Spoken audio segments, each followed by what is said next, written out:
नई दिल्ली देश की राजधानी होने के साथ साथ स्मार्ट सिटी का खिताब भी अपने सर पर सजाए हुए है, लेकिन क्या यह स्मार्टनेस हमारे बच्चों तक पहुंच पाया है?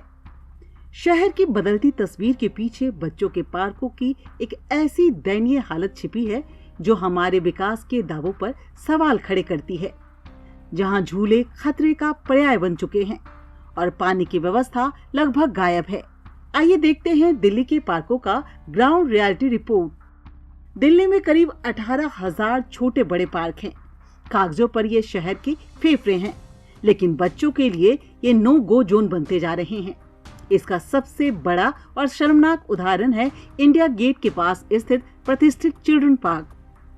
आकर्षण का केंद्र रहे इस पार्क की वर्तमान स्थिति चौंकाने वाली है। सुंदर, सबसे हरित, सबसे स्वच्छ, सबसे साफ क्षेत्र है। उसी में हमारा चिल्ड्रन पार्क इंडिया गेट पे आता है, जो एक हमारा पुराना पार्क है जिसको हम एनडीएमसी का हमारा हॉर्टिकल्चर डिपार्टमेंट, सिविल डिपार्टमेंट मिलकर उसको करता है। उसमें जब हम चिल्ड्रंस के लिए, बच्चों के लिए अलग तरह के झूले हैं, कुछ गेम्स हैं जो खेलते खेलते हैं, ग्रीनरी है, पब्लिक टॉयलेट्स हैं, बैठ के खाने पीने के अलग से सिट आउट्स हैं। ये सभी चीज़ों को हम आगे और बढ़ जाए, जैसे मैंने उसको स्वयं एक राउंड लिया था, कुछ कमियां पाई तो ऑफिसर्स को डायरेक्शन दिए कि टाइम बाउंड मैनर में उसको ठीक कर लें। झूलों पर जंग लगने से वे धारदार हो गए हैं और फर्श की रबर मैट उखड़ चुकी है। यहाँ तक कि बुनियादी सुविधाएं भी गायब है। राजस्थान से अपने बच्चों को लेकर आई मोनिका का कहना है कि पूरे पार्क में पीने का पानी तक नहीं मिला। शौचालय इतने गंदे हैं कि लोग इनका इस्तेमाल करने से बचते हैं। फाउंटेन बंद है और तेज धूप में बच्चों के लिए छाया का कोई इंतजाम नहीं है। यही नहीं, सीढ़ियां टूटी हुई है जिससे बच्चों के गिरने का खतरा हर समय बना रहता है। हालांकि इस बीच पार्क में बनी बच्चों की लाइब्रेरी एक उम्मीद की किरण जरूर बनी हुई है। दिल्ली में तो बच्चों ने स्पेशली मुझे बोला कि हम यहाँ पे वाटर पार्क चलेंगे। हम यही सोच के आए थे कि यहाँ पे व्यवस्थाएं अच्छी होंगी, लेकिन यहाँ पे बिल्कुल व्यवस्था नहीं है। यहाँ पे टॉयलेट्स इतने गंदे हैं कि यहाँ पे लोग आते हैं 2-3 घंटे टाइम स्पेंड करते। कम से कम एक टॉयलेट और स्पेशली पीने का पानी होना चाहिए। मैं पूरे राउंड यहाँ पे 3-4 किलोमीटर में राउंड करके आई, मुझे कहीं भी ड्रिंकिंग वाटर नहीं मिला। यहाँ पे बच्चे किस लिए आते? घूमने आते, खेलने आते, झूला झूलने आते। झूला झूलने के बाद बच्चों को चाहिए क्या? पानी चाहिए। गर्मियों में हम कहाँ व्यवस्थाएं करते हैं। यहाँ पे स्पेशल चिल्ड्रन पार्क में पानी की व्यवस्था नहीं है। एक सिंगल कूलर नहीं है यहाँ पर, और एक कूलर में नहीं। जब यहाँ पे तहकीकात की है, जाँच करिए, तो वहाँ पर एक ऑफिस है, उस ऑफिस में ऑफिस वालों ने अपने लिए एक कूलर लगा रखा है। तो खुद सोचिए कितनी व्यवस्थाएं हैं यहाँ पर। यदि इंडिया गेट की बदहाली आपको दुखी करती है, तो वहीं नेहरू एन्क्लेव और बांसीरा पार्क एक नई उम्मीद दिखाते हैं। नेहरू एन्क्लेव पार्क, जिसे हाल ही में 94 लाख के बजट से रिनोवेट किया गया है, आज बच्चों के लिए आकर्षण का केंद्र है। स्पाइडरमैन और एंटमैन जैसे झूले और हर उम्र के लिए अलग अलग उपकरण यहाँ मौजूद हैं। वहीं यमुना तट पर बना बांसीरा पार्क अपनी सुरक्षित व्यवस्था और एडवेंचर एरिया के लिए लोगों को आकर्षित कर रहा है। यह दिखाता है कि ठीक मंशे और प्रबंधन के साथ पार्कों को कैसे बेहतर बनाया जा सकता है। बसेरा इसलिए नाम रखा गया है क्योंकि ये बांस की थीम पर बनाया गया एक पार्क है। यहाँ पर बच्चों के एडवेंचर के लिए बहुत सारी चीज़ें बनाई गई हैं। यहाँ पर दूर दराज से, दिल्ली समेत पूरे एनसीआर से बच्चे खेलने के लिए, एडवेंचर करने के लिए आते हैं। नहीं, ऑलवेज यहाँ पे गार्ड वगैरह सब तरफ मौजूद हैं और यहाँ पे एडवेंचर बहुत है कि बच्चे बहुत एडवेंचर कर सकते हैं। कि इवनिंग का समय बेस्ट है यहाँ पे आने के लिए जी। कि काफ़ी बहुत अच्छा है इधर। हमने फर्स्ट इसके बारे में सुना था, बट जब आए हैं तो लगा कि हाँ, आना चाहिए सबको एक बार कम से कम एटलीस्ट। लेकिन ये सिर्फ अपवाद है। असलियत यह है कि रोहिणी का स्वर्ण जयंती पार्क, पूर्वी दिल्ली का संजय पार्क और सूरजमल पार्क उपेक्षा के शिकार हैं। झूले टूटे पड़े हैं, गंदगी फैली है और सुरक्षा व्यवस्था नाम मात्र के लिए है। स्वर्ण जयंती पार्क के नियमित आगंतुकों ने बताया कि बच्चों को झूलों पर भेजना उनके लिए चुनौती बन गया है। सुरक्षा ऑडिट की माने तो भारी संख्या में झूले 5 साल से ज्यादा पुराने हैं और उनकी फिटनेस का कोई रिकॉर्ड ही नहीं है। मतलब कितने साउंड कर रहे हैं, मतलब जो बच्चे के लिए बिल्कुल सेफ नहीं है। मान लो कुछ भी इंसिडेंट हो जाए तो कौन रिस्पॉन्सिबल होगा इस चीज़ के लिए। और कंडीशन काफ़ी पोर है इस टाइम झूलों की भी।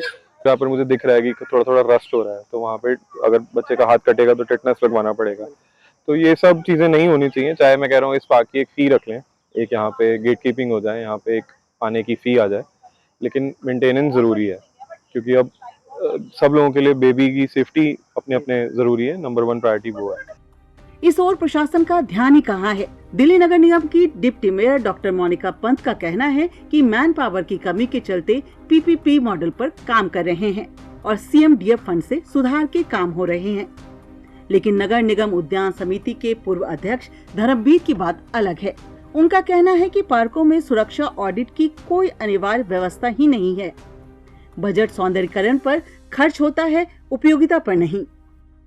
पार्कों की रखरखाव में क्योंकि हमारे पास हॉर्टिकल्चर के पास उतना मैन पावर नहीं है, तो हम लोग इस चीज़ के लिए भी लोगों को प्रमोट करते हैं कि वो पीपीपी मॉडल पे चाहे दिल्ली सरकार के साथ और नगर निगम के साथ जो है एसोसिएशन में करें, जिससे कि उनको हम उसके लिए रखरखाव के लिए फंड दे सकें। समाधान क्या है? धर्मवीर का मानना है कि हर 3 महीने में झूलों की सुरक्षा जांच अनिवार्य होनी चाहिए। झूलों के नीचे कंक्रीट की जगह सॉफ्ट रबर मैट लगाना होगा और बच्चों की सुरक्षा के लिए सीसीटीवी कैमरे और गार्ड तैनात करने होंगे। दिल्ली के पार्कों में बच्चों की हंसी धीरे धीरे कम हो रही है। यदि समय रहते इन पार्कों की स्थिति में सुधार नहीं किया गया तो आने वाली पीढ़ी कंक्रीट के जंगलों और मोबाइल स्क्रीनों तक सीमित रह जाएगी। सवाल यह है कि क्या हम एक ऐसी राजधानी के लिए तैयार हैं जहां बच्चों के पास खेलने के लिए सुरक्षित जगह भी ना हो? देखो, ये हमारी ड्यूटी में आ जाता है कि जो हमारे दिल्ली के अंदर पार्क हैं उनको बेहतरीन जो है ग्रीनरी से सारी सुविधाएं वहाँ पर मिले। कारण क्या है कि दिल्ली सबसे पॉल्यूटेड शहर है और ये जो गार्डन है ये हमारे लिए रक्षा कवच हो सकता है। लेकिन जिस ढंग से काम होना चाहिए वो जो है तालमेल की कमी लगा लो, मालियों की कमी लगा लो।